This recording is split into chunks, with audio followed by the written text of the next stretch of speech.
Bonjour, à la suite des différents exposés qui ont déjà été proposés ici, nous pouvons continuer donc en regard de cette microbiologie laissée avec des travaux laissés de côté depuis 130 ans. Donc nous avions évoqué le professeur Antoine Béchamp, le professeur Jules Tissot une cinquantaine d'années plus tard et encore tous leurs disciples, l'invention d'un microscope qui aujourd'hui n'a toujours pas été développé, notamment pour voir le troisième élément figuré du sang, comme l'appelle Béchamp. Et encore d'autres considérations et questions sur est-ce que la vaccination est une protection ou une contamination, l'immunité vaccinale, est-ce qu'elle est l'équivalent de l'immunité naturelle, nos antibiotiques physiologiques, etc., etc. Nous avons déjà bien avancé dans cette exploration. Je vous invite à vous reporter aux précédentes vidéos, toutes les unes et les autres proposées donc comme support de réflexion dans une vue à 360 degrés sur la microbiologie et sur tout ce qui a été laissé de côté depuis au moins 130 ans, au moins 70 ans. Ici, nous allons donc voir le biologisme historique et la standardisation commerciale. Les philosophes du matérialisme historique admettent, a priori, que les sensations provoquées par le monde extérieur imprègne l'esprit humain et le façonne pour guider l'homme dans sa vie sans l'aide de la conscience qui ne serait qu'une illusion.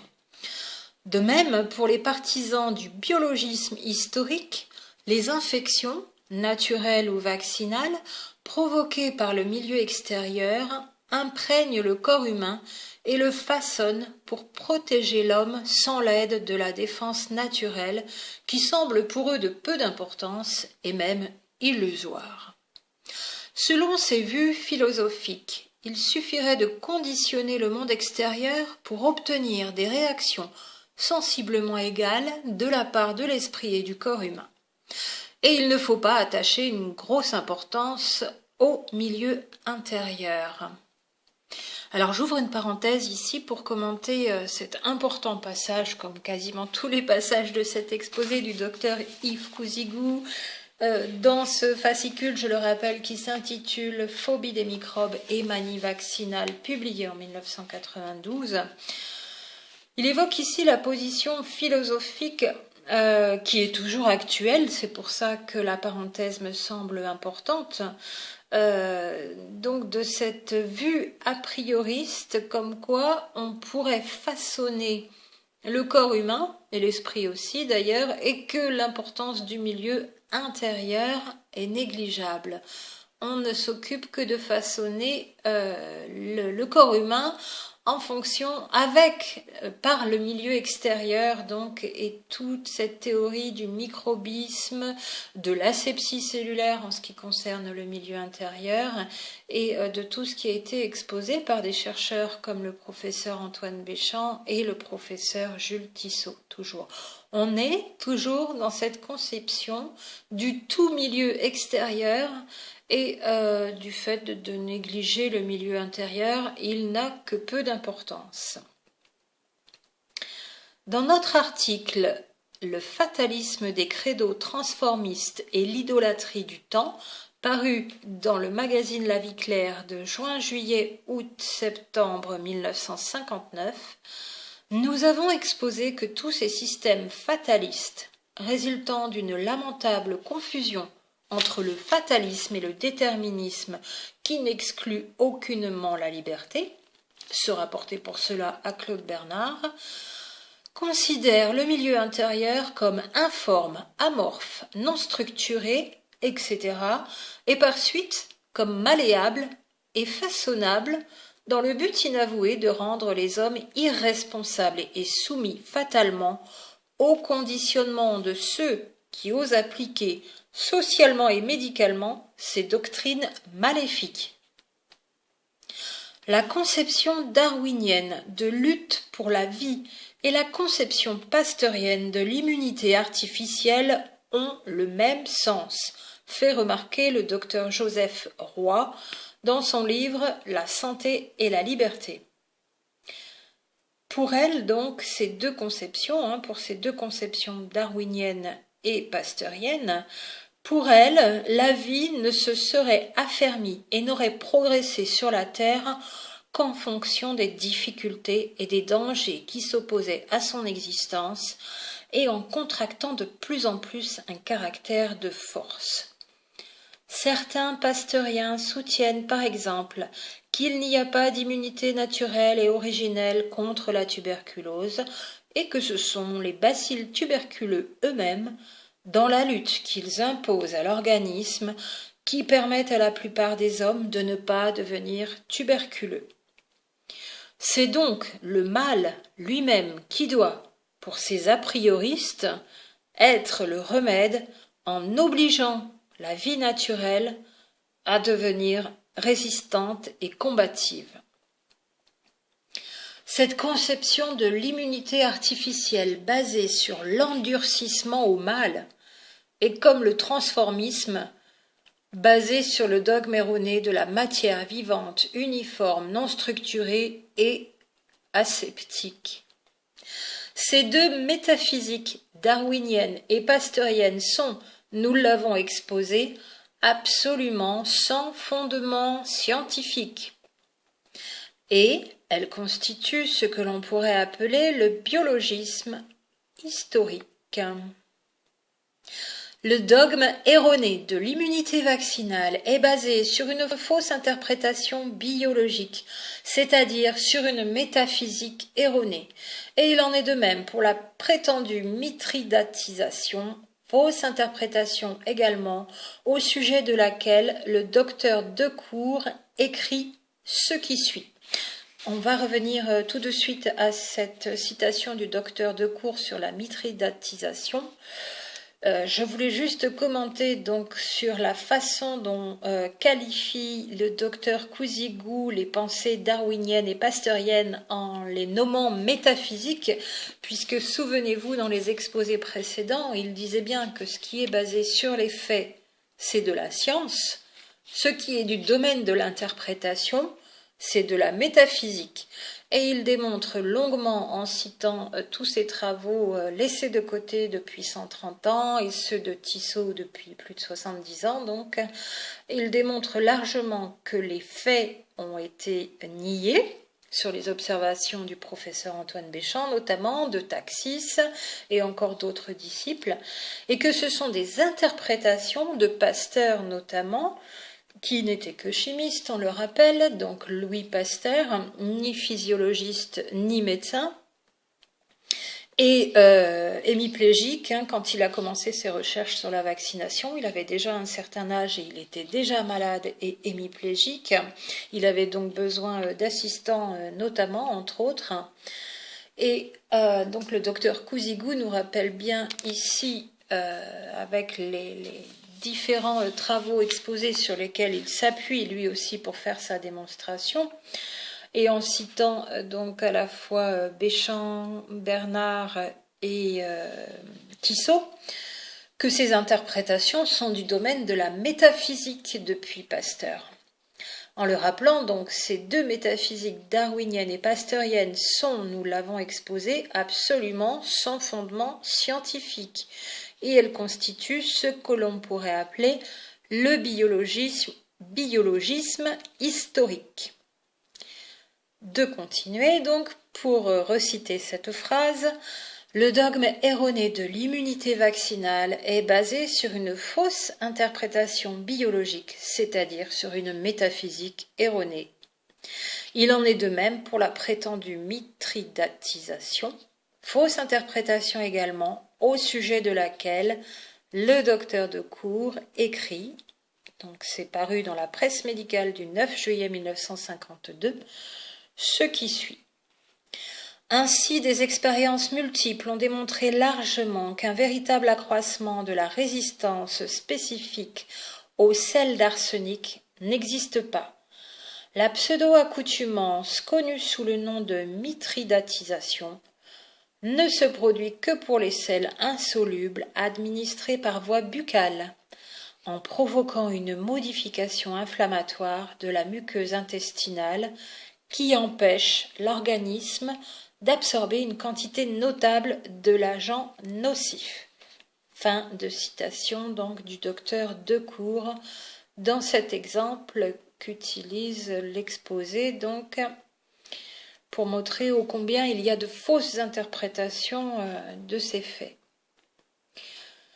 Le fait qu'un morphinomane supporte de fortes doses de morphine et qu'un animal anesthésié supporte les fortes agressions douloureuses ne permet pas d'interpréter qu'ils sont immunisés artificiellement contre la morphine ou la douleur.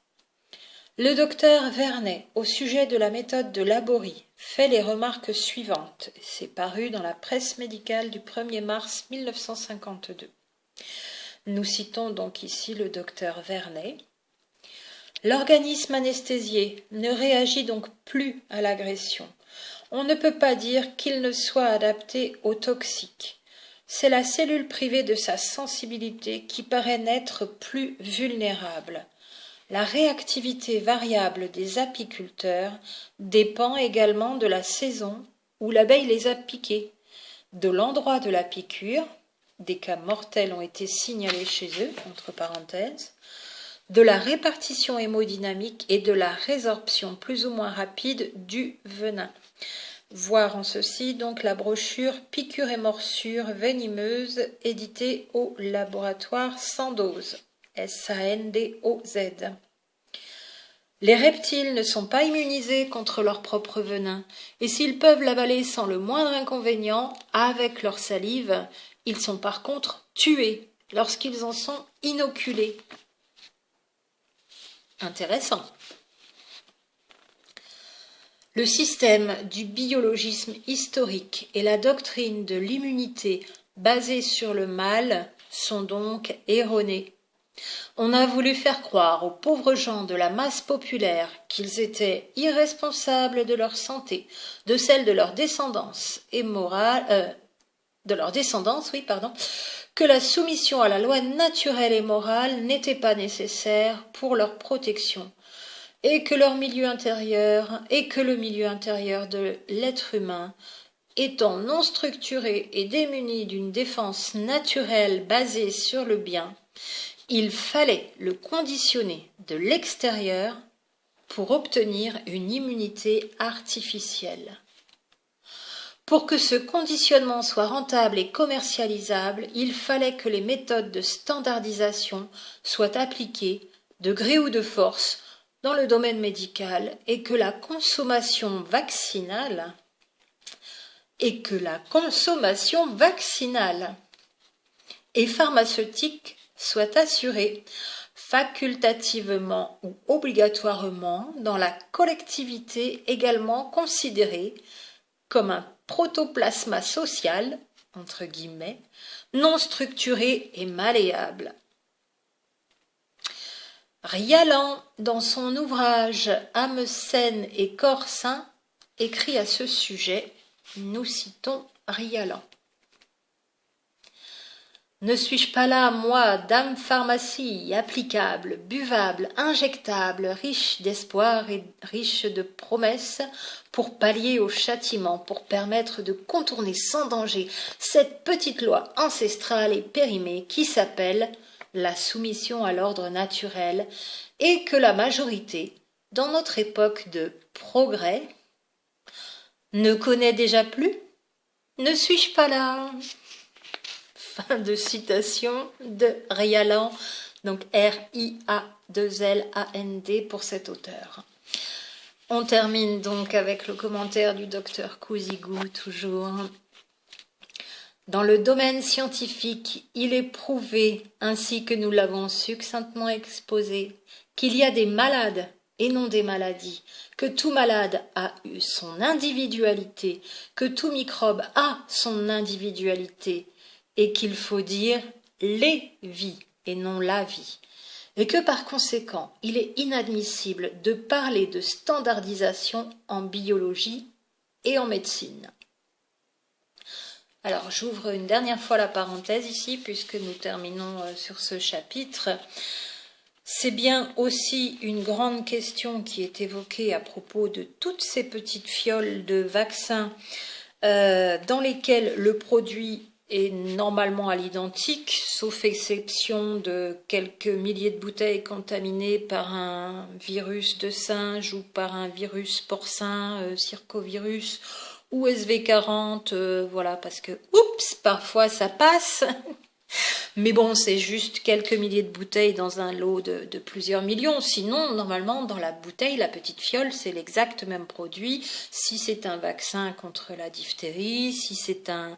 Alors, il y a les plurivalents, donc si c'est un DTP, diphtérie, tétanos, polio, ou si c'est un hépatite B, ou si c'est un vaccin contre la grippe, c'est l'exact même substance dans la fiole, mais qui va être donnée, ce produit standardisé, à des individus qui, eux, ne le sont pas standardisés. Les êtres humains sont toutes et tous différents, et même dans cet exposé ici, depuis ces nombreuses vidéos où je vous en fais part, tellement cette réflexion intelligente me semble importante, et elle n'est pas là pour être posée en vérité absolue, encore une fois, toute cette... réflexion, mais pour susciter la réflexion et peut-être la reprise de certains travaux qui ont été mis de côté et également l'utilisation de microscopes à fond noir pour voir le troisième élément figuré du sang, mais également dans cet exposé, donc il est mentionné que même à l'intérieur d'une même espèce de bactérie, chaque bactérie est un individu unique et ne ressemble pas aux voisins. Alors imaginez, nous, êtres humains, faits de toutes ces bactéries, avec aussi des virus endogènes, y compris jusque dans la cellule.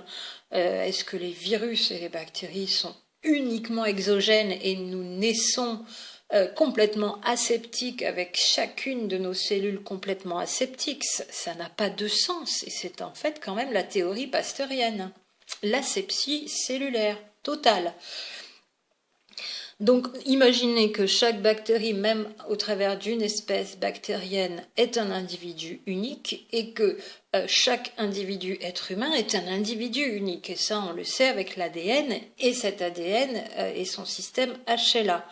Comment une même fiole, un même produit pour des millions d'individus, plusieurs millions, voire dizaines de millions d'individus, une même fiole standardisée d'un produit standard pourrait provoquer une réaction standard chez des individus toutes et tous différents. Il est important d'y passer du temps et de le répéter, parce que fondamentalement, à la base, il y a quelque chose de complètement incohérent.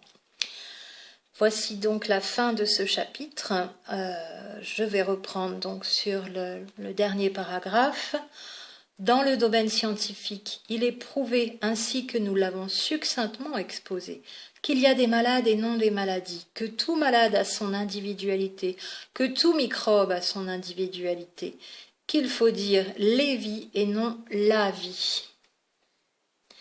Et que par conséquent, il est inadmissible de parler de standardisation en biologie et en médecine. Mais dans le domaine des affaires commerciales, qui sont différentes des affaires scientifiques, on tiendrait à la standardisation.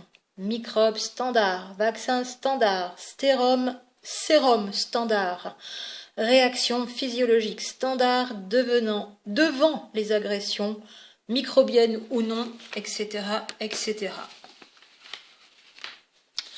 L'intelligence de ce propos et de cet exposé, de ces observations et de toutes ces constatations basées sur les faits après des expériences qui montrent des éléments qui ont été mis de côté depuis tant de décennies, l'intelligence de cet exposé mérite vraiment qu'on s'y attarde, et pour les personnes à l'esprit ouvert en biologie, étudiants ou toute personne du corps médical ou toute personne passionnée de biologie pour comprendre les choses à l'intérieur d'un individu, d'un être humain, de son propre enfant, de son propre corps, l'intelligence de cet exposé mérite vraiment qu'on s'y attarde. Voilà pourquoi je vous le propose, pas encore dans son intégralité, mais en y passant autant de temps. J'espère que cela vous aura intéressé autant que moi et que vous aurez envie de le partager avec tant d'autres personnes qui pourraient être intéressées aussi. À très bientôt pour la suite.